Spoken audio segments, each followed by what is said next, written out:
Assalomu alaykum hurmatli YouTube ishqibozlarim, musofirda yurgan aka-ukalar, qadrli obunachilar. Mana bugun navbatdagi darvozamizni Andijon viloyati Shahrixon tumaniga olib kelib o'rnatdik. Jo'jamol bozorining oldidagi mahallaga o'rnatildi mana. Bu darvozani mana juda chiroyli holda ustanovka qilib bo'ldik. Eniga 345, bo'yiga 340 razmerga o'rnadi bu darvozamiz. 1 kvadrat metri 1 million so'mdan yarim 2 qavatli darvozamizni olib kelib ustanovka qilib bo'ldik. Mana ko'rishlaring mumkin. Darvozamiz materiallari bilan tanishtirib o'tsak, stoykalari ikki oyog'ini tagi 10 ga 5 shviller bo'ldi. Tepa holati 10 ga 5 profil, 1.7 stenada. Ichidagi profillar 6 ga 4, 1.5 lik stenada bo'ldi.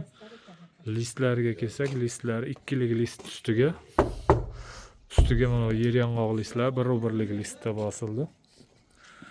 Juda chiroyli, ideal holatda o'rnadi darvozamiz, ko'rishlaring mumkin.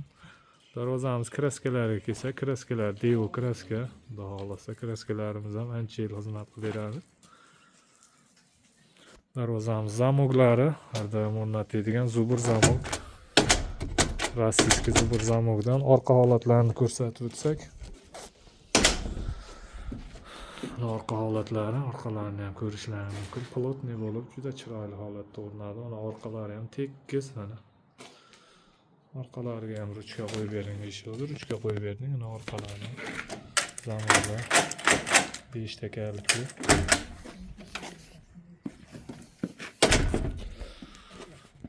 Hurmatli aka-ukalar, kimga shunday darvozalar kerak bo'lsa, ekranimiz pastki qismiga nomerimizni qo'yib qo'yamiz. Bemalol murojaat qilishlaring mumkin. O'zbekiston bo'ylab dostavka, ustanovka mavjud. Hamda kanalimizga yangi bo'lsalaring, obuna bo'lishni unutmanglar.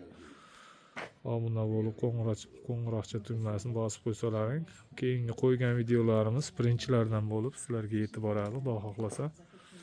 Kanalimizni kuzatib borsalaring, keyingi videolarimizda ham kraska sepish, o'rnatish, ish jarayonlaridan lavhalar tashlab turamiz, xudo xohlasa. Hurmatli aka-ukalar, bemalol murojaat qilaverasizlar. O'zbekiston bo'ylab dostavka, ustanovka mavjud. Xudo xohlasa keyingi videolarimizda ko'rishguncha sog' bo'linglar, salomat bo'linglar.